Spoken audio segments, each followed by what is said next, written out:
नमस्कार, आप देख रहे हैं north star Himachal live. North star Himachal live में स्वागत है आपका। मैं हूं तारा कतनौरिया। वक्त हो चला है क्राइम रिपोर्ट का।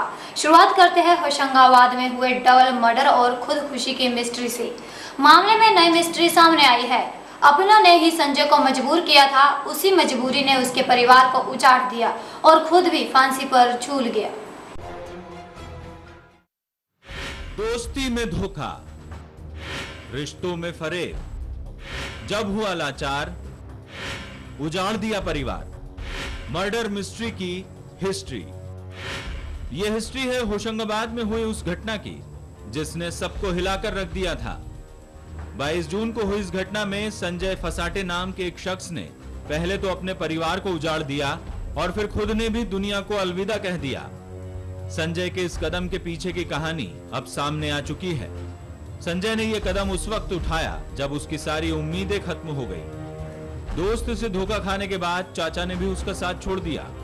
यानी वो इतना मजबूर हो चुका था कि उसने पहले तो अपनी पत्नी और मासूम बेटी की हत्या की और फिर खुद भी सूली पर टंग गया।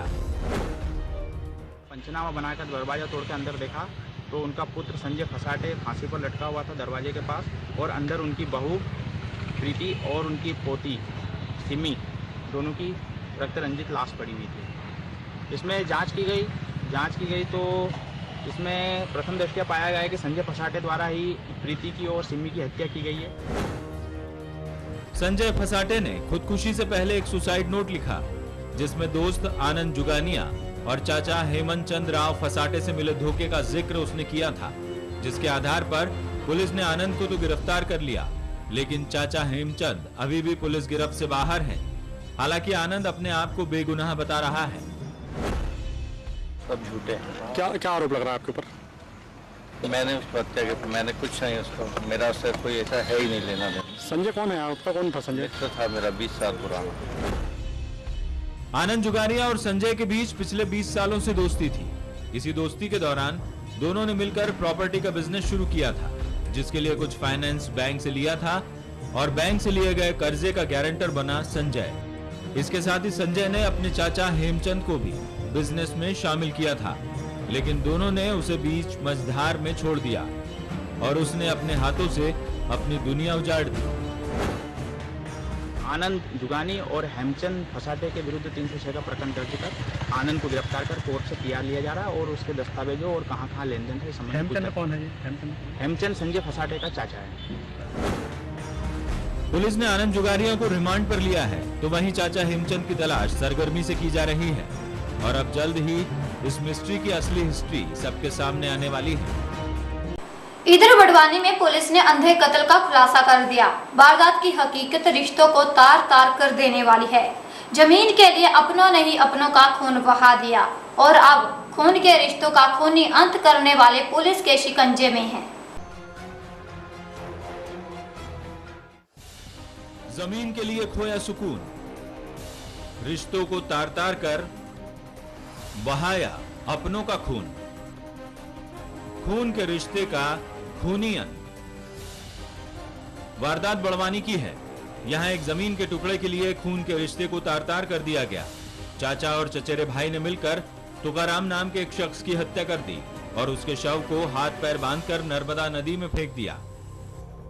थाना बड़वानी क्षेत्र के अंतर्गत थाना बड़वानी से करीबन 7 किलोमीटर दूर नर्मदा जी के तट पे एक अज्ञात व्यक्ति की लाश प्राप्त हुई थी। इस पे से कि फिर अपराध 302-201 कायम किया गया था। इसमें जो अज्ञात मृतक है उसकी जो कपड़े थे उससे कुछ ऐसे दस्तावेज मिले थे, वह एक सिम का एक स्टिकर मिला था। मृतक का कनेक्शन धूलकोट थाना भगवानपुरा जिला खरगोन से है। वहाँ पे जब पार्टी भेजी गई वहाँ इसकी फ़ोटोज़ हमने वहाँ पर रहवासियों को दिखाए गए तो इसकी शिनाख्त नायिका तुकाराम बारेला के रूप में हुई। पुलिस ने युवक का शव 19 जून को बरामद किया था। उस वक्त पुलिस के हाथ कोई सुराग नहीं था, लेकिन जब मृतक के कपड़ों की तलाशी ली गई तो उस पर एक दर्जी का टैग पुलिस को मिला। टैग के आधार पर पुलिस बड़वानी के धूलकोट पहुंची और उसे युवक की पहचान भी मिल गई। लेकिन परिवार से पूछताछ में तुकाराम के चाचा सीताराम और भाई सखाराम ने बातों ही बातों में कुछ ऐसे सुराग छोड़ दिए कि वो शक के दायरे में आ गए और पुलिस का ये शक उस वक्त यकीन में बदल गया जब सीताराम और सखाराम से बंद कमरे में पूछताछ की गई। फिर और गहन पूछताछ जब हुई तो ये पता चला कि इसका कुछ दिनों पूर्व अपने जो काका इसी के रिश्ते में काका रखते हैं उनसे इसका विवाद चल रहा था। कुछ भूमि संबंधी विवाद था। जब विवेचना में जब संदिग्धों से पूछताछ की गई तो ये तथ्य सामने आया कि 16 तारीख की रात को किसी के 2 काका हैं व एक चचेरा भाई है और एक अन्य व्यक्ति ने इसको बांध करके इसकी हत्या की व बुलेरो गाड़ी से इसको यहाँ पे बड़वानी थाने के कसरावत पुल पे इसको नंदा जी में फेंक दिया। अभी तक इसमें घटना में शामिल 4 आरोपी अरेस्ट हुए हैं। पुलिस गिरफ्त में आए ये वही आरोपी हैं जिन्होंने जमीन के लालच में आकर रिश्तों का कत्ल कर दिया और अब खुद भी अपने उठाए गए कदम को लेकर सलाखों के पीछे पहुंच चुके हैं। इधर ग्वालियर पुलिस के हाथ लव गुरु लगा है जो फेसबुक पर अपनी अलग अलग प्रोफाइल बनाकर लड़कियों को अपने प्रेम जाल में फंसाता था और उन्हें घर छोड़ने पर मजबूर कर दिया जाता था। यह लव गुरु अब तक कई लड़कियों को अपना निशाना बना चुका है और अब खुद पुलिस के शिकंजे में फंस गया है।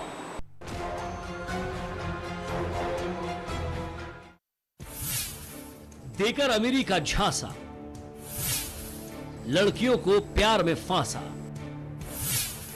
उल्टा पड़ा फरेब का पासा, लव गुरु का प्रेम जाल। पुलिस गिरफ्त में आया ये शख्स शातिर लव गुरु है जो भोली भाली लड़कियों को अमीरी का झांसा देता था और उन्हें प्रेम जाल में फंसाता था। ये शख्स कई लड़कियों को अपना शिकार बना चुका है। इनमें से एक दतिया की रहने वाली राजकुमारी कुशवाहा भी है जिसका 19 मई को दतिया के रेलवे स्टेशन से अपहरण कर लिया गया था। अपहरण की इस वारदात को राहुल शर्मा नाम के इसी शख्स ने अपने पिता और जीजा के साथ अंजाम दिया था। अपने दतिया रेलवे स्टेशन से इसने राजकुमारी कुशवाहा लड़की है उसका अपहरण किया था। राहुल ने, उसके पिता विनोद ने और उसके जीजा धर्मपाल ने, तीनों ने मिलकर उसका अपहरण करके लेकर गए थे। 7-8 दिन तक उसको रखा था। फिर उसके बाद पुलिस द्वारा लड़की को 28 तारीख को बरामद कर लिया गया था। लड़की द्वारा बताया गया था कि इसने ज़बरदस्ती उनका अपहरण किया था। ये क्या करता है कि ये किसी कॉलेज के टच में है तो वहाँ कॉलेज से लड़कियों के नंबर वगैरह प्राप्त कर रखे और फिर उनसे प्रोफेसर बन के या इस टाइप का अधिकारी बनकर बात करता है और उनको अपने झूठे वादों में फंसाता है, बरगलाता है, इस टाइप का काम करता है।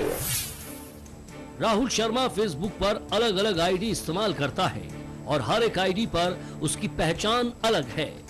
किसी में वो बिजनेसमैन है तो किसी में वो कोई ऑफिसर, जिसके आधार पर लड़कियों को अपने झांसे में लेता था और फिर प्यार का इजहार कर उन्हें अपने जाल में फंसाता था।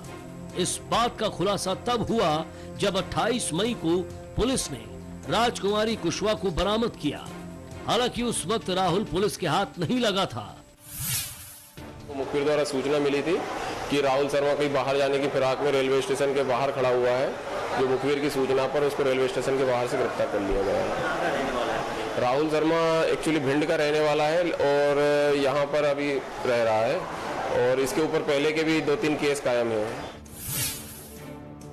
भिंड के रहने वाले राहुल शर्मा पर कई मामले दर्ज हैं। इधर ग्वालियर पुलिस उसकी तलाश सरगर्मी से कर रही थी। इसी दौरान उसे मुखबिर से खबर मिली कि वो ग्वालियर में है और शहर छोड़ने की फिराक में है। पुलिस सतर्क हो गई और उसे रेलवे स्टेशन से गिरफ्तार कर लिया। लेकिन गिरफ्तारी के बाद राहुल अपने आप को बेगुनाह बता रहा है।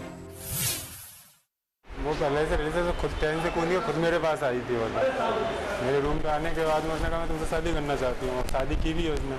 नोटरी का एफिडेविट है मेरे पास, हमारे समाज का सर्टिफिकेट है।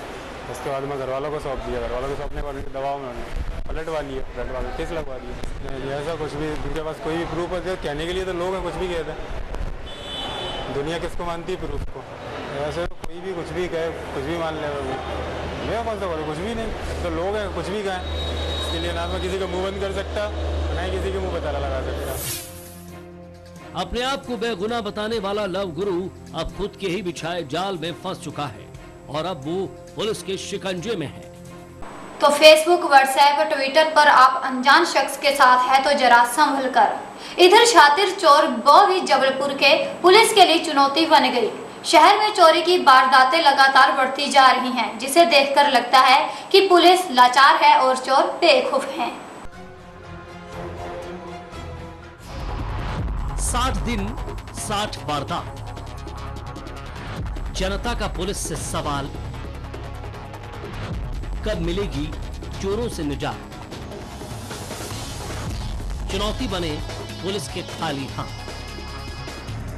मध्य प्रदेश के जबलपुर का आधारताल इलाका, यहां चोरों ने अपना कोहराम मचा रखा है। पिछले 60 दिनों में चोरों ने यहां 60 वारदातों को अंजाम दिया है और पुलिस इन चोरों के सामने लाचार नजर आ रही है। पुलिस खुद मानती है कि चोरी की वारदात बढ़ी है और उन्हें पकड़ने की चुनौती भी काफी बड़ी है। ये फिगर करेक्ट नहीं है, लेकिन काफ़ी चोरी हुई है और इसके लिए हम लोगों ने अभी विशेष गश्त प्लान भी स्टार्ट किया है। कल ही एक ग्रुप पकड़ा गया जिनसे कुछ चोरियों का खुलासा होने की संभावना है। इनफैक्ट वो अभी 1-2 ऑफेंस को कबूल भी कर रहे हैं और प्रयासरत रहेंगे। ये बहुत बड़ा चैलेंज है, क्योंकि सभी गंभीर अपराधों को हम लोगों ने खुलासा किया है, तो मुझे पूरा विश्वास है इसको भी हम लोग खुलासा करवाएंगे। चोरों तक पहुंचने की चुनौती के साथ ही पुलिस भी दावा कर रही है कि जल्द ही चोरी की वारदातों को रोकने में उसे कामयाबी मिलेगी, क्योंकि एक चोर गिरोह हाल ही में पुलिस के हाथ लगा है। लेकिन सवाल फिर भी बरकरार है, क्योंकि हाल ही में चोरों ने इलाके के एक मंदिर को अपना निशाना बनाया है। हालांकि एहतियात के तौर पर रहवासियों ने मंदिर की कीमती सामान को कड़ी सुरक्षा के बीच रखा है, लेकिन चोरों ने इस सुरक्षा में भी सेंध लगाने की कोशिश की है। मंदिर परिसर में किसी असामाजिक तत्व के द्वारा कांच तोड़ने का प्रयास किया गया और उसको पत्थर मार के तोड़ा भी गया। ये घटना लगभग 3 बजे से 4 बजे के आसपास की बताई जा रही है और मंदिर के पीछे परिक्रमा में भी जो सुरक्षा व्यवस्था है, टीन लगा हुआ, उसको भी उखाड़ने की कोशिश की। हो सकता है ये उसने जो यहाँ चोरी के उद्देश्य से किया हो या और जो भी कारण है। पुलिस प्रशासन आया है, सुबह से इसकी पूरी जांच हुई है, फिंगरप्रिंट्स भी हुए हैं और जो भी कार्रवाई है पुलिस के द्वारा आश्वासन दिया गया कि शीघ्र उसको जांच में लिया जाएगा और उसको गिरफ्तार करने की कोशिश की जाएगी। इलाके के गलियारे अब भी सवाल पूछ रहे हैं, आखिर उन्हें चोरी से निजात कब मिलेगी? जबकि चोरी की बढ़ती वारदातों को रोकने में नाकाम रहे पुलिस के अफसरों का तबादला भी कर दिया गया है, फिर भी पुलिस के खाली हाथ उसके लिए चुनौती बने हुए हैं। बात करते हैं बच्चों के गायब होने की दास्तां से। जबलपुर में मासूम बच्ची के अपहरण का वीडियो सामने आया है। अपहरण की इस घटना को दिन दिहाड़े अंजाम दिया गया, वो भी ऐसी जगह जो आमतौर पर भीड़ भाड़ वाले इलाके माने जाते हैं।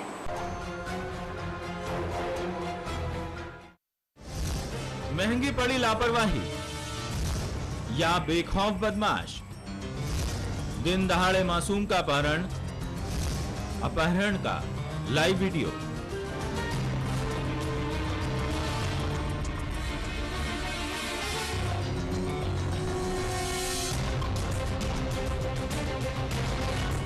तस्वीरें करीब 12:30 बजे की हैं, जो बदमाशों के इरादे जाहिर करने के लिए काफी है।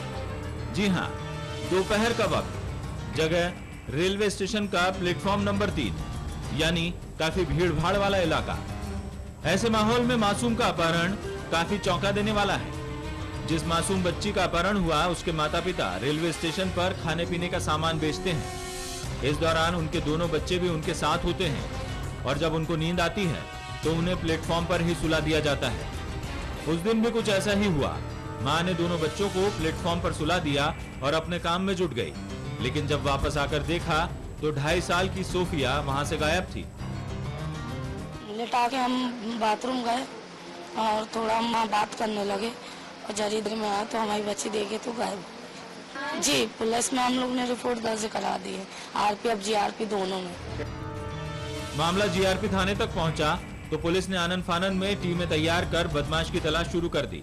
बदमाश के स्केच भी जारी किए गए, तो वहीं सोशल मीडिया का भी सहारा पुलिस ने लिया, लेकिन ना तो बच्ची का सुराग पुलिस के हाथ लगा और ना ही बदमाश का। एक बच्ची है करीब 2.5 वर्ष की, जिसके माता पिता यहाँ पे प्लेटफॉर्म पे ही कुछ काम करते हैं। तो बच्ची सोफिया उर्फ कोयल करीब 2.5 वर्ष की थी, वहाँ पे सो रही थी प्लेटफॉर्म पे। तो अज्ञात व्यक्ति कोई आया और उसे उठा के ले गया है।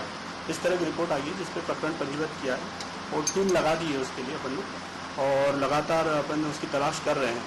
नियरेस्ट जितने भी पुलिस स्टेशन है, रेलवे स्टेशन है, वहाँ जानकारी भेजी गई है। व्हाट्सएप से भी खबर अपन ने जारी की है और उसके फोटोग्राफ्स भी भिजवाए हैं, और सीसीटीवी कैमरे जो लगे हैं रेलवे स्टेशन पे उन सीसीटीवी के फुटेज भी देखे जा रहे हैं, और संदिग्ध का जो हुलिया आया है उस हुलिये को भी स्केच करवा के जारी करवा रहे हैं। पुलिस मासूम की तलाश में जुटी है, लेकिन वही पुलिस घटना के लिए बच्ची की मां को जिम्मेदार ठहरा रही है। मां पर सवाल खड़े कर दिए कि आखिर वो अपने बच्चों को ऐसे कैसे छोड़ सकती है। लेकिन पुलिस भी इस घटना को लेकर सवालों के घेरे में है, क्योंकि जबलपुर का रेलवे स्टेशन देश के हाईटेक स्टेशनों में गिना जाता है। जगह जगह सीसीटीवी कैमरों से स्टेशन के चप्पे चप्पे पर नजर रखी जाती है, और यही खूबी सवाल खड़े कर रही है कि आखिर जब सोफिया को अगवा किया गया तब पुलिस की नजर कहां थी। इसी के साथ क्राइम रिपोर्ट में आज बस इतना ही। मुझे दीजिए इजाजत। नमस्कार।